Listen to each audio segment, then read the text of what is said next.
1991 թվականի սեպտեմբերի 21-ին համազգային հանրաքվեով Հայաստանը հռչակվեց անկախ հանրապետություն։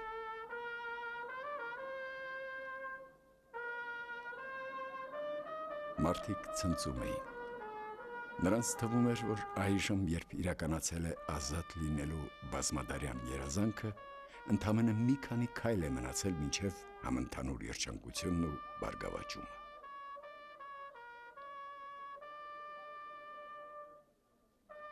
Այդ ժամանակից անցել է 10 տարուց ավելի։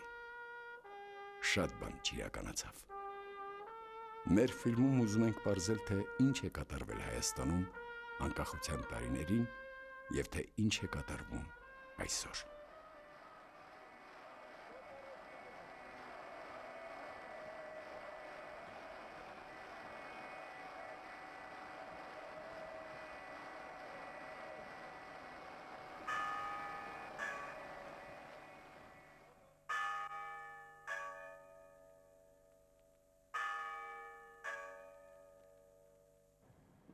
Այս ֆիլմը կարելի է համարել միջազգային նախագիծ։ Թեպետ այս բնորոշման մեջ մի քիչ հեգնանք կա, սակայն իսկապես ֆիլմը նկարանել են երկու ռեժիսոր, երկու ընկեր, մեկը Հայաստանից, մյուսը Ռուսաստանից։ Եվ դա պատահական չէ։ Մեր երկրների ճակատագրերն արդեն շաղկապված են մի քանի դար։ Եվ ներկան էլ բացառություն չէ։ Մենք շատ ու շատ խնդիրներ ունենք, որոնք հարկ է համատեղ լուծել։ Մեր ուղևորությունը սկսվում է, այո, սկսվում է։ Մենք այստեղ ամեն ինչ նախապատրաստել ենք, բոլոր օբյեկտները։ Նախ կնկարանենք քաղաքում, հետո քաղաքից դուրս։ Սպասիր, քաղաք նկատի ունես Երևանը, այո, Երևանում։ Հետո Հաղպատ, Արցախ, այսինքն Ղարաբաղ եւ պատմական մյուս բոլոր հուշարձանները։ Հետո նորից կվերադառնանք քաղաք եւ զրույցներ կվարենք։ Հուշարձաններ դա շատ լավ է, իսկ մարդկանց հետ ինչպես պայմանավորվել էինք։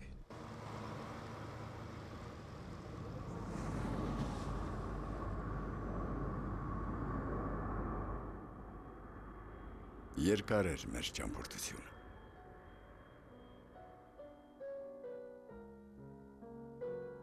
Դա ճամփորդություն էր ոչ միայն տարածության, այլև ժամանակի մեջ։ Առանց անցյալն իմանալու չես հասկանա ներկան ու չես տեսնի ապագան։ Մենք շրջեցինք գրեթե ամբողջ Հայաստանով մեկ։ Եղանք տարբեր վայրերում, հանդիպեցինք տարբեր մարդկանց, գիտնականների, քաղաքագետների, գործարարների, գյուղացիների, բանվորների, գործազուրկների։ Նրանց հետ մենք խոսում էինք Հայաստանից։ Երբեմն կատակով ասում են, երկու հայից մեկը անպայման կամ ձախողված բանաստեղծ է, կամ փիլիսոփա, իսկ ուղիղ կեսը արտաքին գործոց նախարար։ Կատակ, սակայն մենք իրոք հանդիպեցինք ոգեշնչված ու խելոք մարդկանց։ Կադրում և կադրից դուրս նրանք վիճում էին կամ համաձայնում մեզ ու իրար հետ։ Նրանց մտքերը, ապրումները, անեծքներն ու հույսերը մեր ուղեցույցը դարձան ֆիլմի վրա աշխատելիս։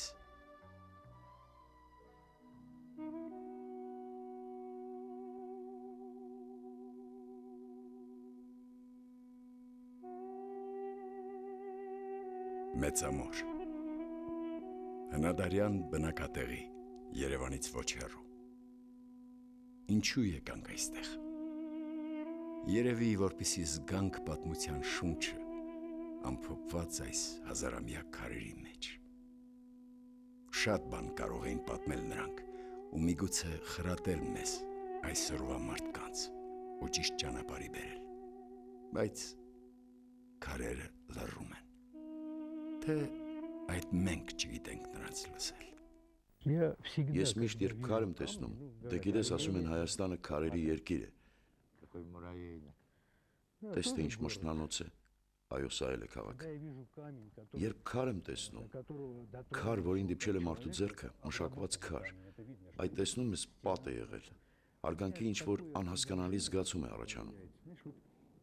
Պատկերացնում ես մարդիկ այստեղ ապրել են 6-7 հազար տարի առաջ, սիրել են, համբուրվել, բաժանվել,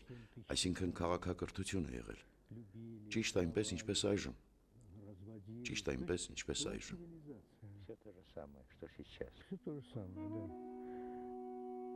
Հեռացել է այս քաղաքակրթությունը, ինչպես հեռացել են շատ ուրիշները, հետո ծնվել են նորերը։ Հայաստանի պատմությունը գալիս է հեռուներից, դարերի խորքից։ Աստվածաշնչում ասվում է, որ հենց այստեղ Արարատ լեռան գագաթին է հանգրվանել Նոյան տապանը։ Ու կանգ առավ տապանը լեռներում Արարատյան, ու վերստին ծայր առավ կյանք։ Այն բիբլիական ժամանակներից է մեզ մնացել հավերժական խորհուրդը։ Ամեն բանի ժամանակը կա երկնքի տակ, ամեն ինչի ժամանակը, ծնվելու ժամանակը և մեռնելու ժամանակը, մեռցնելու ժամանակը և բուժելու ժամանակը,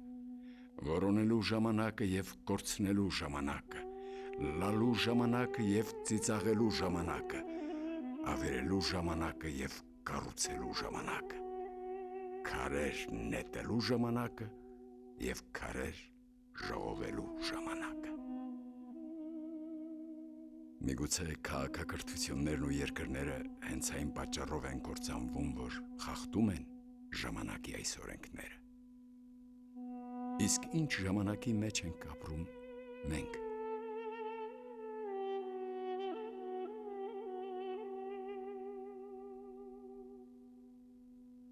Վաղուց ի վեր կար հսկա մի երկիր, Մեծ Հայաստանը։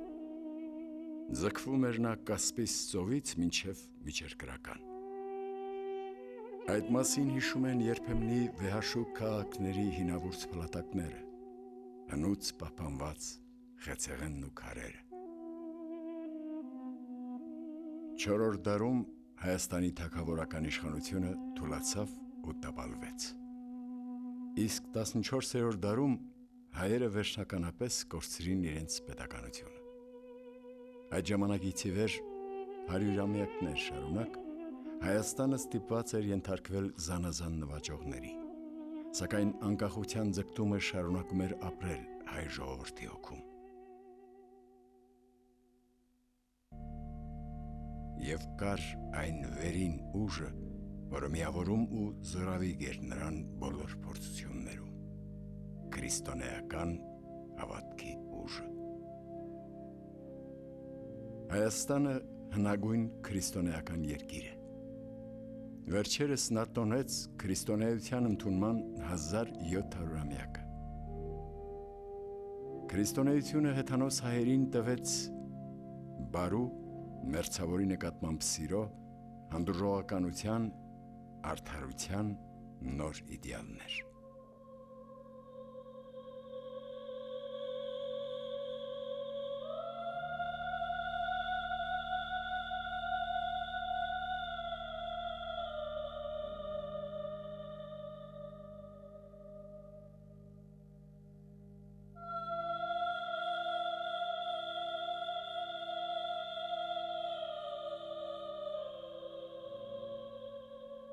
Եվ հայոց տաճարներում պահպանվել ու պահպանվում է այդ հավատքը։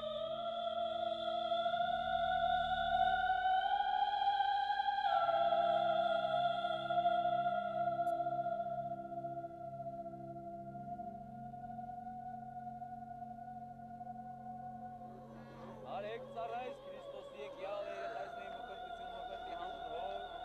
և որդով և որդույս սրբով գնյալ արյամն Քրիստոսի, որ նգրես է ժառանգություն արեք ծառայիս Աստծով եկյալ երեխայցների մկրտություն Արտուր ծառայիս Քրիստոսի հերադիվա մկրտություններ նուբակություն մկրտի հանձնով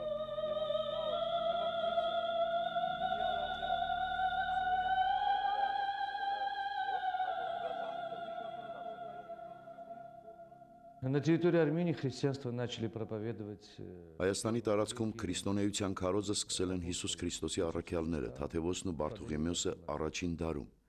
Թեև կարելի է ավելացնել, որ դեռևս Հիսուս Քրիստոսի ժամանակներում փոքր Հայաստանում հայոց Աբգար թագավորը իր փոքր թագավորության հետ ընդունել է քրիստոնեությունը։ Սակայն, որպես պետական կրոն, հայերը քրիստոնեությունը ընդունել են 301 թվականին Տրթատ 3-րդ թագավորի եւ հայոց առաջին կաթողիկոս Սուրբ Գրիգոր Լուսավորչի օրոք։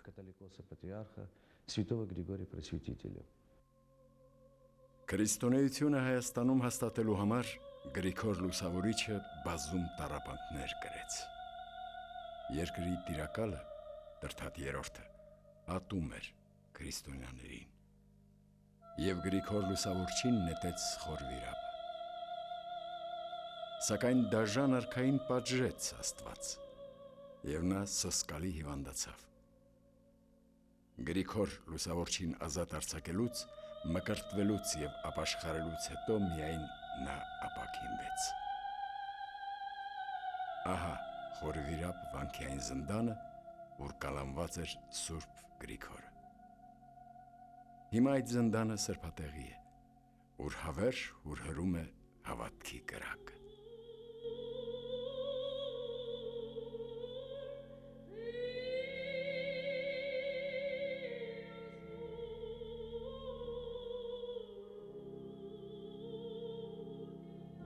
Այդ կրակից է վառում կանթեղը ամենայն հայոց կաթողիկոս Գարեգին II-ը, որպեսզի Սուրբ Հուրը փոխանցի համայն հայոց տաճարներին։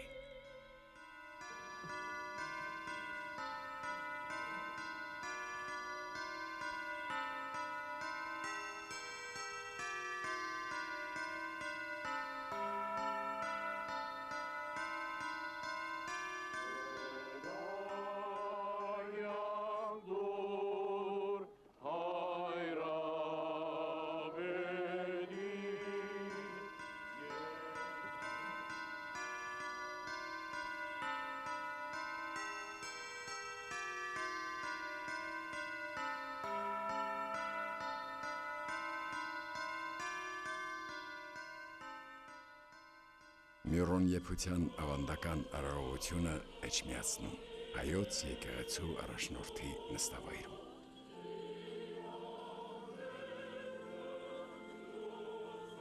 Երբում է կացայի մեջ Պալասանի յուղը։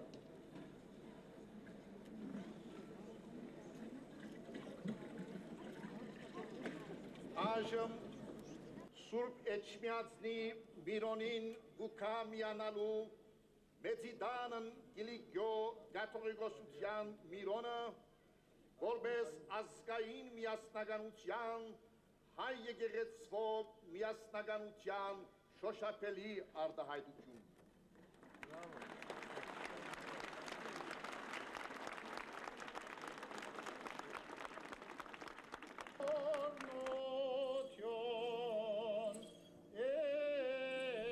Այս Սուրբ Միրոնը ուղարկվելու է բոլոր հայկական տաճարներին, ուր էլ դրանք գտնվելիս լինեն։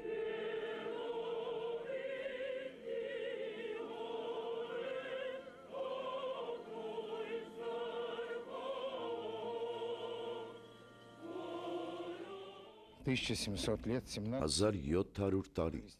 17 դար, քրիստոնեությունը Հայաստանում համարվում է պետական կրոն,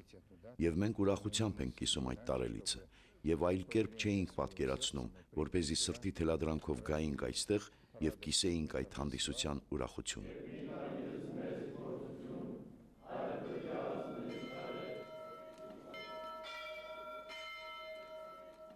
Քրիստոնեությունը թանկ արժեցավ Հայաստանին։ Ասես Տերը նրան եւս դատապարտեց իր կրած Գողգոթային։ Տառապանքների միջով դեպի նոր կյանք։ Մահմեդականներով շրջապատված հայերը շարունակ ենթարկվում էին ասպատակությունների, ժողովրդին սպառնում էին բռնի ու ծածումը եւ կամ էլ ոչնչացում։ Փրկությունը տեսնում էին Ռուսաստանի մեջ։ Под давлением турок Թուրքերի եւ թյուրքերի, նաեւ պարսիկների ճնշմամբ հայերը գրեթե վերջնականապես կորցրել էին պետականությունը եւ սկսել էին հովանավոր փնտրել։ Այդ հովանավորը նրանց կարծիքով Ռուսաստանն էր։ они видели только Россию. Вот именно 300 лет тому назад, в 1701 году, 300 տարի առաջ 1701 թվականին Արցախում, Ղարաբաղում Գանձասար վանքում գաղտնի ժողով է գումարվել, որը պատվիրակություն է ուղարկել Պետրոս առաջինի մոտ Արցախը պարսկական լծից ազատագրելու խնդրանքով եւ ռուսական քրիստոնեական կայսրության տերապետության ներքո գտնվելու ցանկությամբ։ 1813 թվականին Պարսկաստանի հետ Գյուլիստանի պայմանագրով որոշվել էր, որ մի ամբողջ մաս խանությունների մի ողջ խումբ, այդ ժամանակ դրանք խանություններ էին կոչվում, այդ թվում նաև Ղարաբաղի խանությունը մտնեին ռուսական կայսրության կազմ։ Տարիներ անց Ռուսաստանն ու Պարսկաստանը նորից բախվեցին, եւ ահա 28 թվականին Թուրքմենչայի պայմանագրով ռուսական կայսրության կազմ մտան Երևանի նահանգը եւ Նախճիվանի մարզը։ Ստեղծվեց հայկական մարզ Ռուսաստանի կազմում։ Այս բլուրը կոչվում է գեներալ Պասկևիչի բլուր։ Այստեղ էր կանգնած ռուսական զորքը, որն ազատագրեց Երևանը պարսիկներից։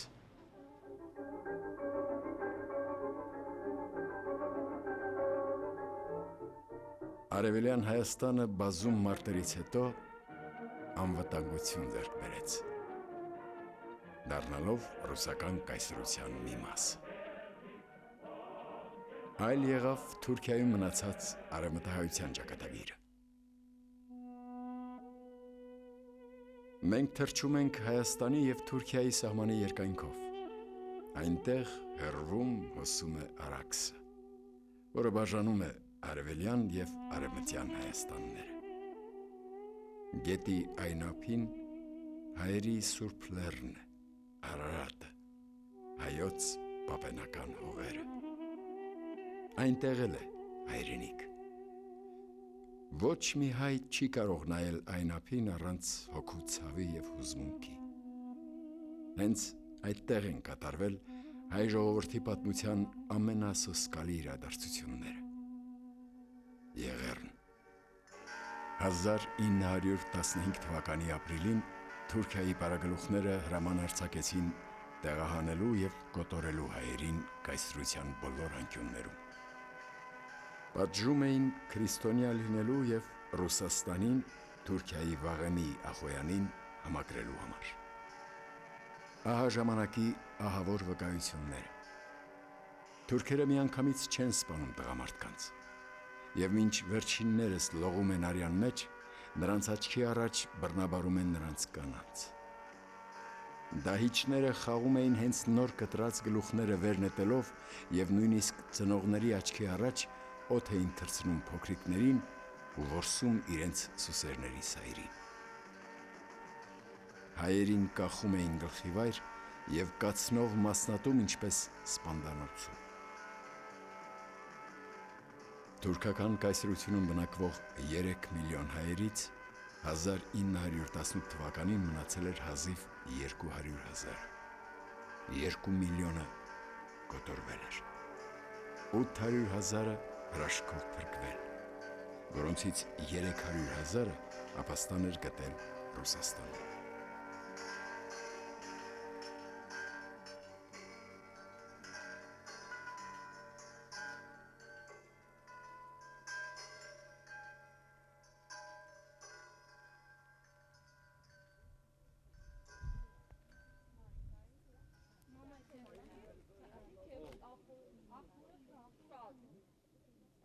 Այս ընտանիքի նախահայրերը Եղեռնից փրկված հասան Արևելյան Հայաստան։ Ուրիշ շատ փախստականների պես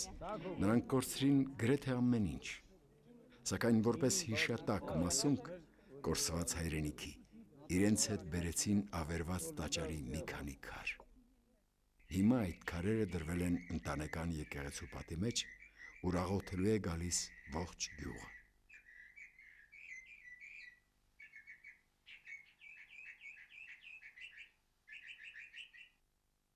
Այստեղ անգիրարած աղոթներ չեն կարդում։ Այստեղ Աստծուն դիմում են հասարակ, բայց անկեղծ խոսքերով։ Հասնես Տեր ջան, փրկես զորությունից, փորձանքից, շարից, փորձանքից,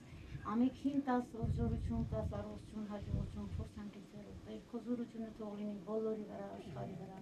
աշխարհին խաղաղություն, աշխարհին ամենքին փրկես, մահից, փորձանքից, շարից ու զորքից, Ազատես ամեքին տաս առողջություն, միայն ու միայն քաջություն ու երջանկություն, Տեր ջան, քո որդին եմ, քեզ աղաչում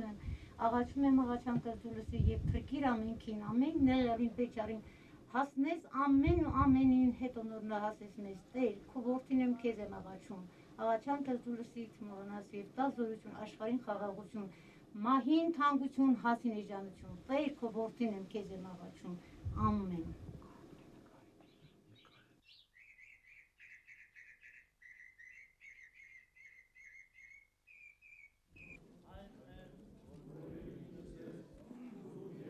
Սա Եղեռնի Զոհերի հուշարձան։ Քրիստոնյա Հայաստանի 1700-ամյակի տոնակատարությանն այստեղ են եկել քրիստոնեական բոլոր դավանանքների ներկայացուցիչները։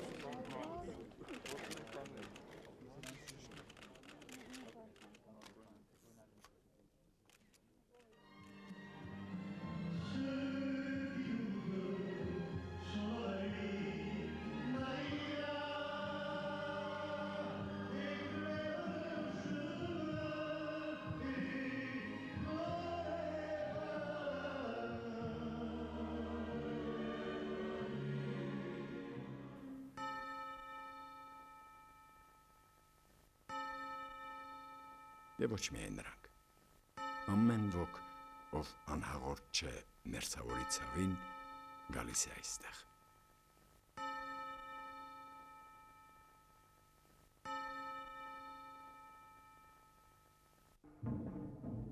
1917 թվականին փլուզվեց ռուսական կայսրությունը։ Իշխանության եկան բոլշևիկները։ Հայաստանը հայտնվեց դժվար կացության մեջ։ Չնայած Վերսալում կնքված հաշտության համաձայնագրերին, Թուրքիան չհրաժարվեց հայկական հարցը վերջնականապես լուծելու իր ծրագրերից։ Դրա համար հարկավոր էր զավթել պատմական Հայաստանի վերջին 1/10 մասը ևս։ Թուրքիայի ռազմական նախարարը հայտարարեց. հայերը կանգնած են տիեզերասփյուռ ու սրբազնագույն թուրքական նպատակների իրագործման մեր ճանապարհին։ Նրանք միշտ ռուսների հետ են, իսկ ռուսները մեր թշնամին են, պատմական թշնամին։ 1918 թվականի հունվարին թուրքական զորքն անցավ հարձակման։ Մայիսին մոտեցավ Երևանին։ Հայաստանի գլխին կախվեց ոչնչացման սպառնալիք։ Կաթողիկոսը դիմեց ժողովրդին կոչով. փրկել մարդկության պատմության մեջ առաջին քրիստոնեական պետությունը։ Մայիսի 28-ին տեղի ունեցավ Սարդարապատի վճռական ճակատամարտը։ Մասնակցում էր ամբողջ ժողովուրդը։ Այստեղ էին նաև ռուս կամավորականները։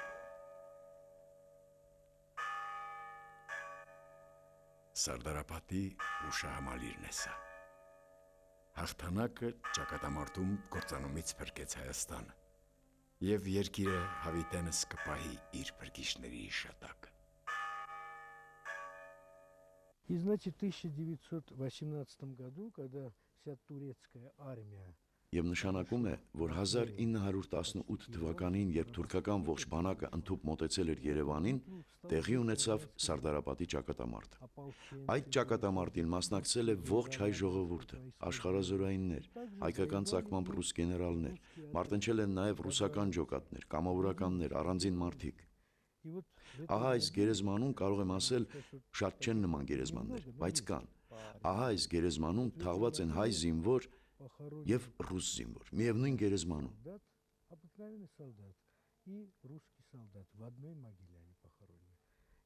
Բայց այս գերեզմանն ինձ հարազատ է, որովհետև այստեղ թաղված է իմ բաջանաղի պապը, և մենք տարին մեկ անգամ գալիս ենք այստեղ։ Զարմանալի է, այսինքն կոնկրետ մարդ, զարմանալի փաստ։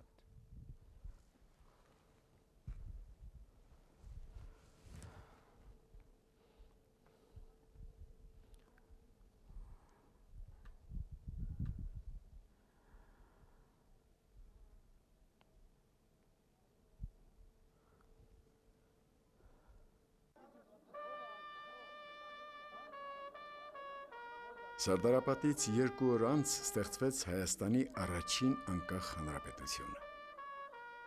Ահա այդ ժամանակը վավերացրած առաջին բացառիկ կադրերը։ դրանք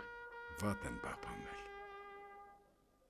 Առաջին հանրապետությունը անկայուն եղավ եւ շուտով փլուզվեց։ Հայաստան մուտք գործեց կարմիր բանակ։ Սկսվեց երկրի պատմության խորհրդային շրջանը։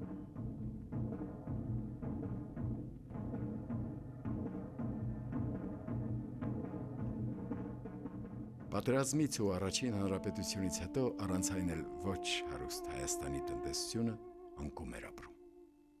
Ավեր թալանից հետո պետք էր ժողովել քարերը, անասելի դժվար գործ։ Հայաստանը քարաստան է, եւ յուրաքանչյուր թիս հող հարկավոր էր նվաճել։ Ջուրը չէր բավականացնում, էլեկտրաէներգիան նույնպես։ Փաստորեն արդյունաբերություն գոյություն չուներ։ Խորհրդային իշխանությունը փոխեց շատ բան։ Սկսեցին կառուցվել գործարաններ, էլեկտրակայաններ, ճանապարհներ, ջրանցքներ։ Գյուղատնտեսական երկրից Հայաստանն սկսեց վերածվել բազմակողմանի զարգացած հանրապետության։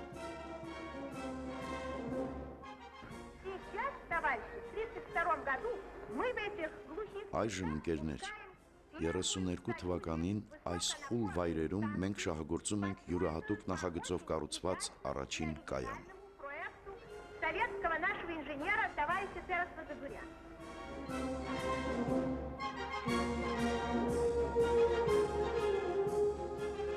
Բայց որն էր ոչ միայն Հայաստանի, այլև ամբողջ խորհրդային միության բուռն զարգացման գինը։ Միլիոնավոր միանգամայն անմեղ մարդկանց արյունն ու խեղված կյանք։ Այս վավերագրական զվարթ կադրերը դիտելիս չես ուզում հիշել վատը։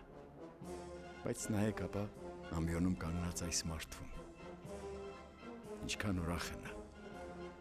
Հայաստանի կոմկուսի կենտկոմի առաջին քարտուղար Աղա Սիխանջյանն։ Իսկ ահա նույն ինքը Աղա Սիխանջյանը Ստալինի ընդունելությանը,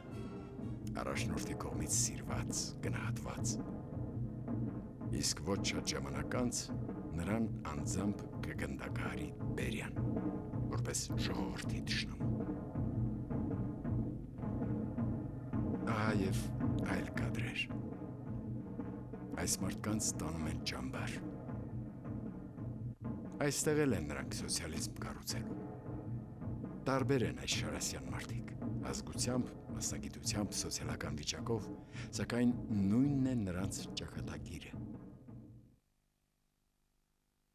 Շավարժ Սմբատյանին ձերբակալեցին, երբ շատ ջահել էր, և մինչև օրս չգիտե էլ, թե ինչու։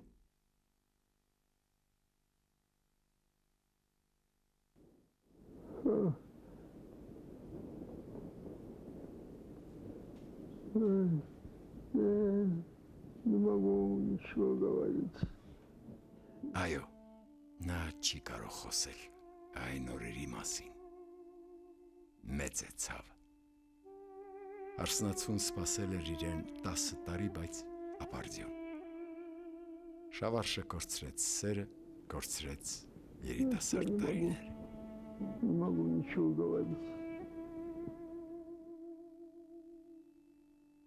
Նա կարող էր ողջ պահել ռուսների նկատմամբ, որոնք Հայաստանում հաստատեցին բոլշևիկյան կարգեր, բայց չպահեց։ Իր հետ ռուսներ էլ կային նստած։ С русскими наши отношения были исключительно. Ռուսների հետ մեր հարաբերությունները արտակարգ, բարի եւ մարդկային են եղել։ Ես օրինակ շատ ընկերներ եմ ունեցել ճամբարներում, շատ։ В лагерях. Много.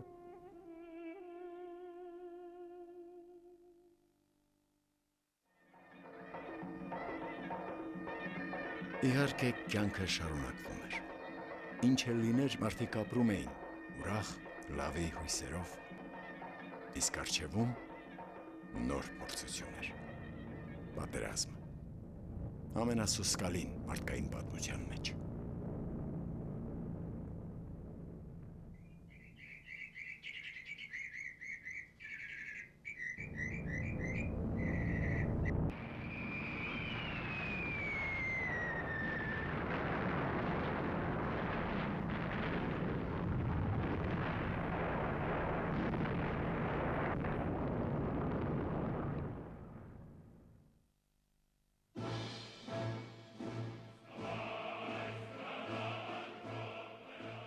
Ահա նրանք։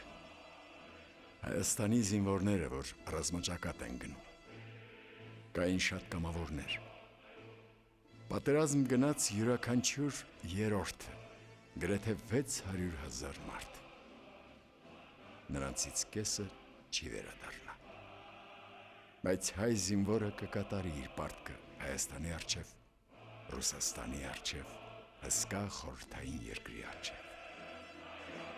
Հայերը լավ էին կրթվում։ Տաղանդավոր ու քաջարի ժողովուրդը բանակին տվեց ավելի քան 6 տասնյակ զորահրամանատարներ։ 70,000-ից ավելի մարտիկներ պարգևատրվեցին շքանշաններով ու մեդալներով։ Արտասահմանի հայերը ևս իրենց ավանդը բերեցին հաղթանակին։ Նրանց միջոցներով ստեղծվեց 2 տանկային զորասյուն՝ Սասունցի Դավիթ և Հովհաննես Բաղրամյան։ 30,000-ից ավելի հայեր մարտնչում էին դաշնակիցների զորքերում։ Հայկական Թամանյան դիվիզիան միակ ազգային դիվիզիան էր, որ մասնակցեց Բեռլինի գրավմանը։ Կինոկադրերը վավերացրել են հայ զինվորներին մարտից առաջ։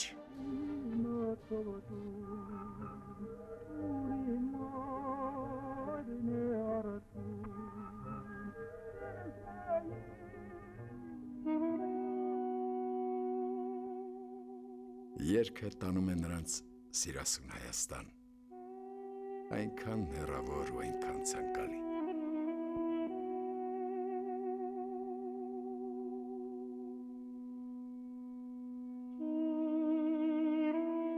Այս ծեր կինը մեկն է շատերից, ովքեր պատերազմ ճանապարհեցին իրենց հարազատներին ու սպասում էին նրանց երկար տարիներ։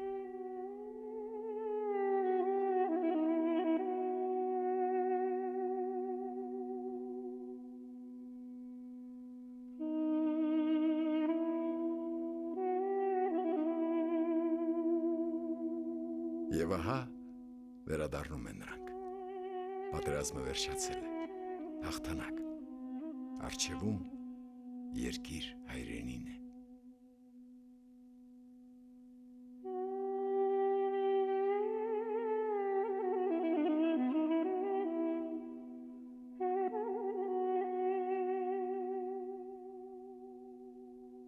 Ոչ բոլորն արժանացան այդ երջանիկ հանդիպմանը։ Շատերն ընկան մարտի դաշտում։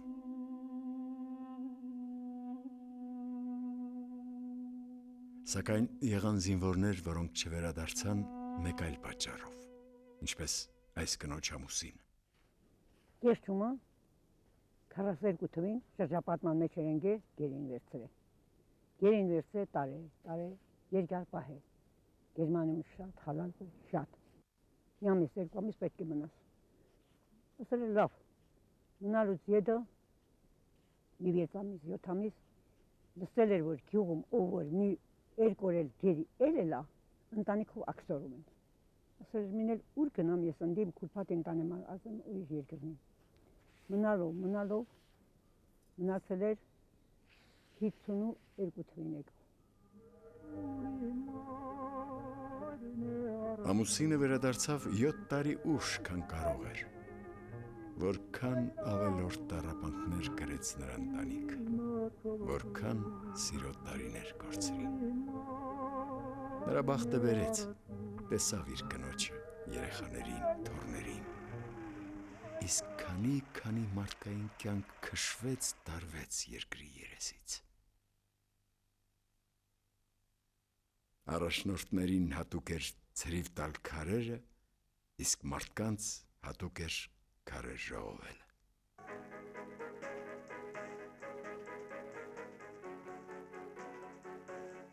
Եվ նորից գալիս էր կառուցելու ժամանակ։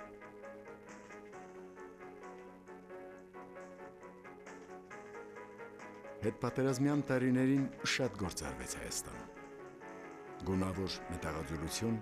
էներգետիկա, հաստոցաշինություն, թեթև արդյունաբերություն, գիտություն, մեծ քիմիա,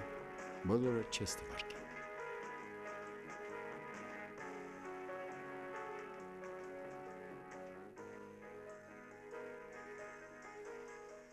Сама земля не способна была прокормить, продержать порядка 3 Հողը ի վիճակի չի եղել սնել, կերակրել 3 միլիոն բնակչի։ развивать промышленность. Это была Այդ պատճառով պետք էր զարգացնել արդյունաբերությունը։ Դա արդարացված էր։ Армения была Հայաստանը ամենազարգացած հանրապետություններից էր։ Հայաստանը պետք էր պահպանել աշխարհագրական իր դիրքով, իր հզորություններով։ надо было ее сохранить как-то.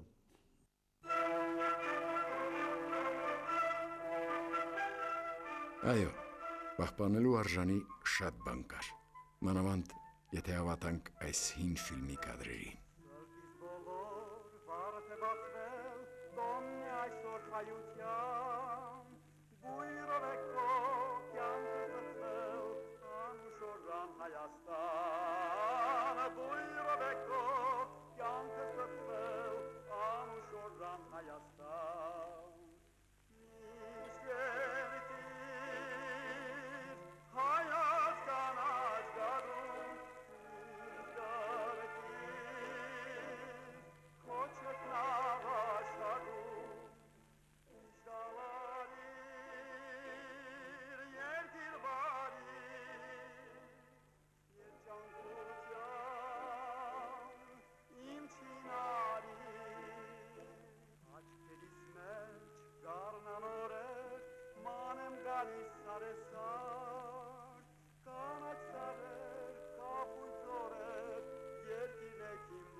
Այո, ուղղակի ոչ թե Հայաստան, այլ դրախտավայր։ Դրախտավայր ստեղծված կինոյի միջոցներով։ Իսկ իրականությունն այս էր։ Առաջնորդներին երկրպագելու հեթանոսական ծեսեր ու անհրաժեշտություն հետևելու նրանց իմաստուն ցուցումներին։ Անազատություն ազատության փոխարեն։ Ճիշտ է, այդ պայմաններում էլ մարդիկ ուզում էին ապրել մարդավայել։ Ուրիշ հարց թե հնարավոր էր։ Советская система, она парадоксальная была. Она насколько была Խորհրդային համակարգը տարիմաստ էր, այնքան սարսափելի էր։ Ինձ թվում է, թե իր սարսափի ուժով էլ հակազդում էր, եւ կային մարդիկ, որոնք պայքարում էին դրա դեմ։ боролись против этого. То есть, скажем, наука развивалась в пику этому режиму. Գիտությունը զարգանում էր հակառակ ռեժիմի, արվեստը զարգանում էր հակառակ ռեժիմի, մարդիկ հակառակ ռեժիմի ավելի ազնիվ էին, որովհետև վարչակարգը ընդհանրապես անբարո էր։ Потому что режим он сам был, в общем-то, безнравственный. Я так думаю, что это и было. Կարծում եմ, որ հենց դա էր հակամարտությունը։ Այո, հենց այդպես։ Именно так. Հակառակվողներին իշխանությունը դաժանորեն էր պատժում։ Աշխարհահռչակ ռեժիսոր Սերգեյ Փարաջանովը բռնադատվեց։ Երկար տարիներ անցկացրեց կալանավայրերում։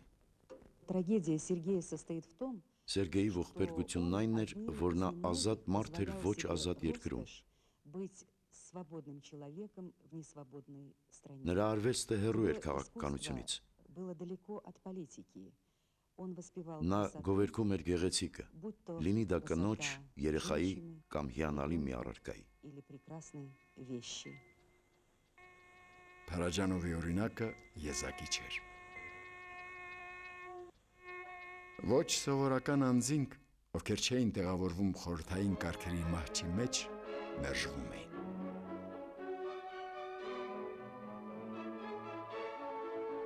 Նրանց համար դժվար էր ինքնադրսևորվել, դժվար էր գոյատևել։ Բայց հենց դրանով էլ կարգերը դատապարտեցին իրենց կործանման։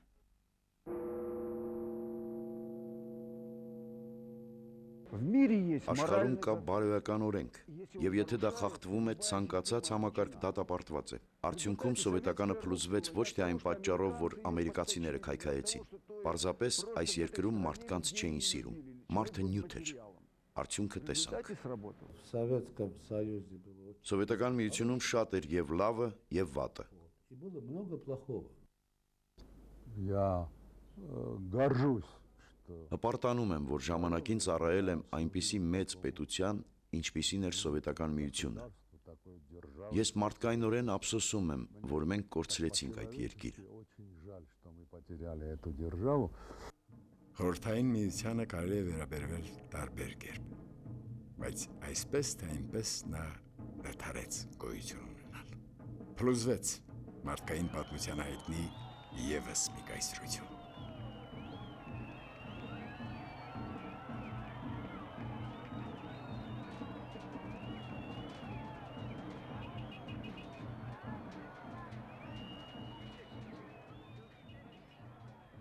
Մեկ կուրկ ևս պակասեց, սակայն թափուր տեղն անտեր չի մնա։ Հայտնվեցին, այսպես ասած, նոր առաջնորդներ։ Մինչդեռ մարդուս իսկական ազատության համար հարկավոր է, որ առհասարակ առաջնորդ կուրքեր չլինեն, ոչ վատ, ոչ էլ լավ։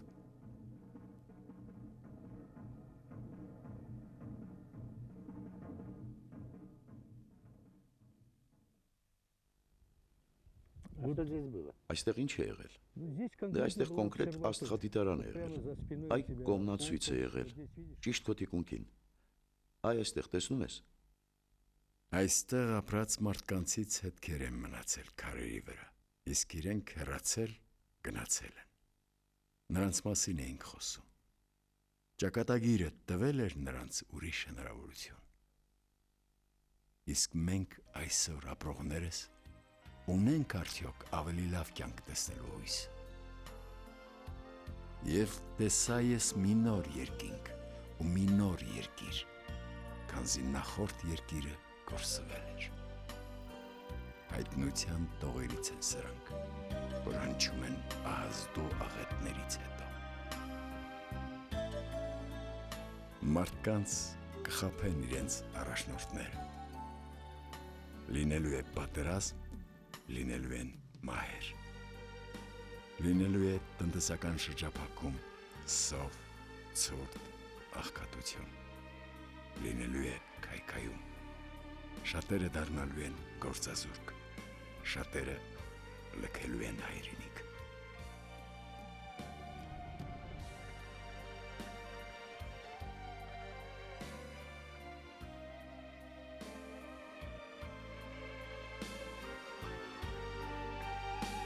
Վեր տանող ճանապարհը դժվարին է լինելու, այն անցնելու է համարյա անդունդի եզրով։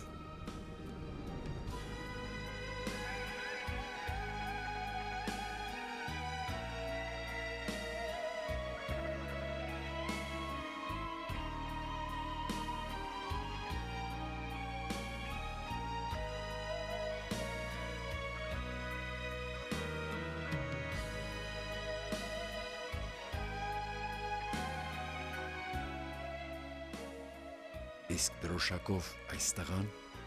որ դարձել էր անկախ Հայաստանի խորհրդանիշը, երջանիկ է արդյոք այսօր։ Ապրում է բարի ապագայի հույս, բայց երբ են մարդիկ տեսնելու այդ ապագան։ Հայաստանում շատերն են ապրում հույսի և անհուսության սահմանագծին, բայց բարի ապագայի հույսը ապրում է։ Միայն թե երբ են մարդիկ տեսնելու այդ ապագան։ Эти 10 лет были Այս 10 տարին ըստ էության եղել են տառապանքի տարիներ, по своей պարզապես տառապալից, мучительны, որովհետև մի համակարգից անցել ենք մեկ այլ համակարգի։ потому что Ահավասիկ արթնանում ես, так вот տոտալիտարիզմ էր из եւ одной հանկարծ системы в ժողովրդավարություն, другую դեմոկրատիա։ так Այդպես вот չի լինում։ проснулся, Ճիշտ է։ то был тоталитаризм и вдруг демократия. Так не бывает же ведь, верно? Я не понимаю, вот мы все говорим, Չեմ հասկանում։ Այ բոլորդ ասում եք ազատ Հայաստան, անկախ Հայաստան։ Դա լավ է, կա պետականություն։ хорошо это, государственность есть. Ձեզ ընդունում են իբրև պետություն։ Ձեզ հետ հաշվի են նստում, ձեզ հետ շփվում են, հասկանալի է։ С вами общаются. Բայց դա ինչ տվեց ժողովրդին։ Но что это дало народу? Ну, скажите какому-то человеку... Գտիր մի մարդու, որ հավատա, թե մեր ապագան պայծառ է, բայց չէ, որ այն օրեցօր վատանում է։ Каждым днем. Բոլորը խոսում են ժողովրդի անունից, բայց ոչ մեկը չի մտածում ժողովրդի մասին։ Նրանք միայն իրենց մասին են մտածում։ Եկավ սեփականաշնորհման ժամանակը։ Մի գեղեցիկ օր նախարարն ուղարկեց իր պատվիրակությանը իր մարդկանց։ Եկան եւ ասացին, որ այսօրվանից տնօրենը ահա այս մարդն է։ Ինչ որ գողական հեղինակություն։ Սկզբում զրկեցին լույսից, հետո հացից, փորձում էին զրկել նաև հավատից։ Ժողովուրդը հավատաց ինչ-որ անհատների, որոնք այդ հավատը հավասարեցրին ցեխին։ Մենք համոզվեցինք, որ ժողովուրդն ամեն ինչ հանդուրժեց։ Նա չհանդուրժեց անարդարությունը, չհանդուրժեց ամենաանարժանների շքեղ առանձնատները, ինչը գրփել էին տականքները, կողոպտիչները, կաշառակերները։ Ասում ենք մենք ընտանիք ենք, բայց մենք ընտանիք չենք, մենք ընդամենը անհատների տարալուծվող մարդկանց ինչ-որ կույտ ենք, մենք կորցնում ենք, մեր սխալների վրա չենք սովոր, այսա շատ ցավալի է։ Նույնը Ռուսաստանում է։ Սա ընդհանուր հիվանդություն է։ Հասկանում եք, չի կարելի ծննդաբերել հղիանալուց 1 ամիս հետո։ Պետք է անցնի 9 ամիս։ Այ անկախության այդ 9 ամիսը մենք չենք անցել։ Դրա համար էլ սաղմնային վիճակում ենք։ Անկախությունը չափազանց թանկ բան է։ Նրա համար պետք է պայքարել։ Անկախությունը պետք է պաշտպանել։